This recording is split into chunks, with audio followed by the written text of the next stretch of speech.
తాజాగా Sunitha Reddy press meet తర్వాత ఆమె ముసుగు తొలగిపోయిందని కామెంట్ చేస్తున్నారు. దాన్ని ఏ రకంగా చూస్తుంటారు? ఒకటి, సజ్జల రామకృష్ణారెడ్డి గారు అనే వ్యక్తి అర్హత లేని వ్యక్తి. మొదటిగా ఏంటంటే ఈ రోజు సునీతారెడ్డి గారి పైన వీరు విషయం చెమ్ముతున్నారంటే వీళ్ళు ఏ స్థాయిలో ఉన్నారో అర్థం చేసుకోవచ్చు. సాక్షాత్ వివేకానంద రెడ్డి గారి కుమార్తె రాజశేఖర రెడ్డి గారి తమ్ముడు కుమార్తెని ఈ విధంగా విమర్శిస్తున్నారంటే వీళ్ళు తల్లిని చెల్లిని అక్కను కూడా గౌరవించలేని స్థితిలో వీళ్ళు ఉన్నారని మనం అర్థం చేసుకోవచ్చు. ఈ రోజు ఎవరు ముసుగు తెలిగిపోయింది, వీళ్ళు దొంగలని బయటపడడం వల్ల ఈ రోజు సునీతారెడ్డి గారి పైన విషయం చెమ్ముతూ ఉన్నారు. ఎందుకంటే ఈ రోజు ఎవరన్నా తన తండ్రిని చంపేసి న్యాయం చేయండి అని 5 ఏళ్లగా ఆమె గల్లీ నుంచి ఢిల్లీ వరకు జరుగుతుంటే కనీసం ఒక్కరంటే ఒకరు సపోర్ట్ చేయకపోగా ఈ విధంగా అనేక సార్లు ఆమెను విమర్శిస్తూ ఈ విధంగా కేసులు పెట్టారంటే వీళ్ళు ఏ స్థితిలో ఉన్నారో అర్థం చేసుకోవచ్చు. వివేక హత్య వెనుక ఉన్నది ఎల్లో గ్యాంగ్ అని కూడా విమర్శిస్తున్నారు కదా. ఒకటి, వివేకానంద రెడ్డి గారి హత్య గురించి మనం చూసుకుంటే గతంలో ఏ విధంగా ఈ హత్య జరిగిందిరా అంటే మనం ఆ రోజు 2019 మార్చిలో మనం చూసినట్లయితే ఏ విధంగా ఉన్నది పరిస్థితి. 2019 మార్చిలో వివేకానంద రెడ్డి గారు చనిపోయిన రోజు తెల్లవారిన సాక్షి పేపర్ అదే న్యూస్ ఛానల్లో ఏమని రాశారు, హెడ్లైన్ గుండెపోటుతో చనిపోయారు వివేకానంద రెడ్డి గారు అని రాశారు. అదే విజయసాయి రెడ్డి గారు ప్రెస్ ముందుకొచ్చి గౌరవ వివేకానంద రెడ్డి గారు ఏ విధంగా చనిపోయారని చెప్పారండి, ఏ విధంగా చనిపోయారని గుండెపోటుతో చనిపోయారని చెప్పారు.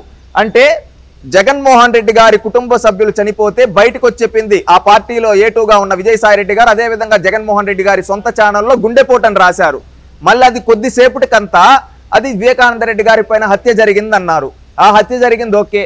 ఆ పక్కన రోజు నారాసుర రక్త చరిత్ర అని సాక్షి పత్రికలో రాశారు జగన్మోహన్ రెడ్డి గారు. కానీ పోస్ట్ మార్టం రిపోర్ట్ కూడా రాకముందే జగన్మోహన్ రెడ్డి గారు బయటకు వచ్చి అసలు అది హత్యని తెలుసు కానీ గొడ్డలిపోటని 1 సంవత్సరం తర్వాత అంటే వివేకానంద రెడ్డి గారు చనిపోయిన ఒక సంవత్సరం 1.5 సంవత్సరం తర్వాత దస్తగిరి అప్రూవ్ అయిన తర్వాత తెలిసింది గొడ్డలతో చంపారని.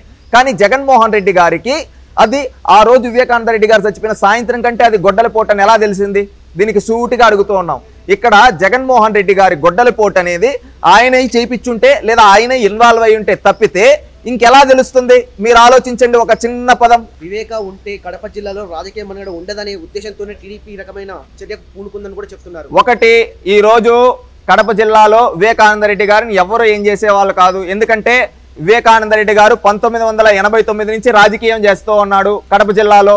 ఏ రోజు కానీ చంద్రబాబు నాయుడు గారు 1994లో 99లో 2014 3 సార్లు ముఖ్యమంత్రి అయినప్పుడు ఎప్పుడు వివేకానంద రెడ్డి గారిని కానీ రాజశేఖర రెడ్డి గారి కుటుంబ సభ్యుల జోలికి పోలేదు. ఇక్కడ 2019లో వివేకానంద రెడ్డి గారు ఎన్నికల ముందే ఎందుకు చనిపోవాల్సి వచ్చింది, దానికి సమాధానం చెప్పమనండి. గుండెపోటు గొడ్డలిపోటుగా ఎలా మారింది? ఆ రోజు నారాసుర రక్త చరిత్ర అని రాశారు. ఈ రోజు సిబిఐ ఎంక్వైరీ ఆ రోజు కావాలని అడిగారు, ఈ రోజు వద్దన్నారు. సిబిఐ ఎంక్వైరీలో తేలిందేంటి? ఈ రోజు చంద్రబాబు నాయుడు గారునో బీటెక్ రవినో ఆదినారాయణ రెడ్డినో పిలవలేదు విచారణకి పిలిచింది ఎవరిని? వైఎస్ భాస్కర్ రెడ్డి గారిని, వైఎస్ అవినాష్ రెడ్డి గారిని. వైఎస్ భాస్కర్ రెడ్డి గారు ఎవరు? జగన్మోహన్ రెడ్డి గారి చిన్నాన్న. వైఎస్ అవినాష్ రెడ్డి జగన్మోహన్ రెడ్డి గారి తమ్ముడు. అలాంటి జగన్మోహన్ రెడ్డి గారి సొంత కుటుంబ సభ్యులను సిబిఐ విచారణ చేసి అరెస్ట్ చేసింది ఎవరిని? వాళ్ళ చిన్నాన్న అరెస్ట్ చేసి వాళ్ళ తమ్ముడిని విచారణకు సహకరించరా అంటే ఇక్కడ దేశ అత్యున్నత సంస్థ సిబిఐ ఈ విధంగా తేలిస్తే వీళ్ళు కనీసం ఈ రోజు దానికి సమాధానాలు చెప్పకుండా ఈ విధంగా అంటూ ఉన్నారు. ఇంకొకటి, వీళ్ళు రాజకీయ ఎదుగుదల కోసం ఈ విధంగా అంటూ ఉన్నారు. ఎవరు రాజకీయ ఎదుగుదల కావాలి? తెలుగుదేశం పార్టీ 1999లోనే కడప జిల్లాలో 9 స్థానాలు గెలిచింది. అది తెలుగుదేశం పార్టీ సత్తా.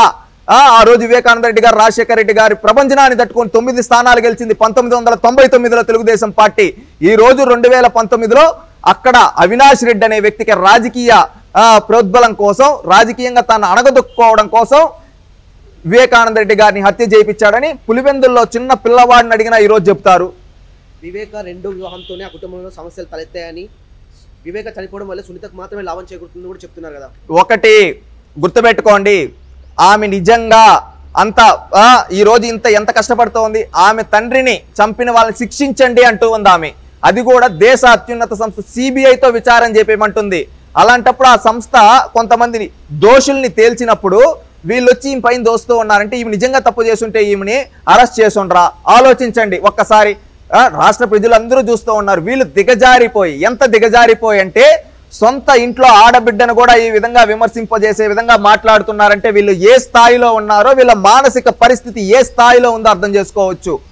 వివేక లేఖను రహస్యంగా ఉంచడం వెనుక ఉద్దేశం కూడా ఇదే అని చెప్తున్నారు కదా. ఇప్పుడు వివేకానంద రెడ్డి గారు చనిపోయినప్పుడు సునీతారెడ్డి గారు పులివెందుల్లో లేరు. ఆ రోజు వివేకానంద రెడ్డి గారి కుట్లేసింది ఎవరు? గంగిరెడ్డి గారి హాస్పిటల్. ఆ గంగిరెడ్డి గారు ఎవరు? భారతిరెడ్డి గారి తండ్రి కాదా?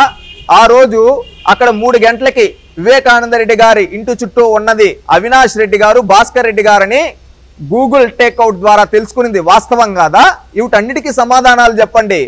ఇవన్నీ అది గుండెపోటుగా ఎందుకు బయటకు వచ్చి చెప్పారు? 3 గంటల సమయంలో వాళ్ళు అక్కడ ఏం చేస్తూ ఉన్నారు? వీటన్నిటికీ సమాధానాలు చెప్పకుండా ఈ రోజు డైవర్షన్ పాలిటిక్స్ కోసం వీళ్ళు దిగజారిపోయి మాట్లాడుతూ ఉన్నారు. చంద్రబాబు స్క్రిప్ట్ ప్రకారమే సునీత సానుభూతి డ్రామా ఆడుతుందని, తండ్రి హంతకులు కుట్రదారుల వెనుకనే ఆమె పనిచేస్తుందని చెప్తున్నారు కదా. ఒకటి, ఆమె నిజంగా అంత విధంగా పనిచేసేట్టుగా ఉంటే మీతోనే కలిసిపోయి ఉంటుంది కదా. మీరే కదా దోషులు, మీరే కదా కుట్రదారులు. ఆమె తన తండ్రిని ఎవరు చంపారు అని తెలుసుకోవడం కోసం, న్యాయం కోసం ఒక ఆడబిడ్డ పోరాడుతూ ఉంటే ఆ ఆడబిడ్డకి సహాయం చేయకపోగా ఈ రోజు ఆ ఆడబిడ్డ పైనే మీరు ఈ విధంగా అనుమానాలు వ్యక్తం చేస్తూ ఆమెని అవమానిస్తూ ఉన్నారంటే మీరు ఏ స్థాయిలో ఉన్నారో అర్థం చేసుకోవచ్చు. ఇదే జగన్మోహన్ రెడ్డి గారు, సరే ఇదంతా వదిలేద్దాం, ఈ సిబిఐ ఇవన్నీ వదిలేద్దాం, అబ్బా మీరు ఒకటి అర్థం చేసుకోండి. ఏంటో తెలుసా, జగన్మోహన్ రెడ్డి గారు నిజంగా తన చిన్నాన్నని చంపించిన వ్యక్తుల్ని పట్టుకోవాలనుకుంటే తన చేతిలో పోలీస్ వ్యవస్థ ఉంది కదా, ఆ పోలీస్ వ్యవస్థను ఉపయోగించి ప్రతిపక్షాలపైన కక్షపూరితమైన కేసులు పెట్టేదాని బదులు మా చిన్నాన్నని ఎవరు చంపారో తేల్చేయండి, మా చిన్నాన్నని ఎవరో చంపారు కదా, మా చిన్నాన్నని చంపారు, వాళ్ళని దోషుల్ని శిక్షించండి అని చెప్పి పోలీస్ వ్యవస్థను ఉపయోగించి ఎందుకు చర్యలు తీసుకోలేకపోతున్నాడు? దానికి సూటిగా అడుగుతూ ఉన్నాం. జగన్మోహన్ రెడ్డి గారి చేతిలో రాష్ట్ర పోలీస్ వ్యవస్థ ఉంది, ఆయన ఒక రాష్ట్ర ముఖ్యమంత్రి, ఆయన వెళ్ళి అక్కడ తేల్చొచ్చు కదా. ఇప్పుడు ఒక ఎంక్వైరీ చేసి తేల్చేయండి, 1 సంవత్సరం రోజుల్లో మా చిన్నాన్ని ఎవరు చంపారో తేలిపోవాలి, ఆ దోషులకు శిక్ష పడాలని చెప్పి పూనుకో అంటే జరుగుండొచ్చు కదా. అది ఎందుకు చేయలేదు? ఆ విధంగా ఎందుకు చేయలేకపోయాడు జగన్మోహన్ రెడ్డి గారు?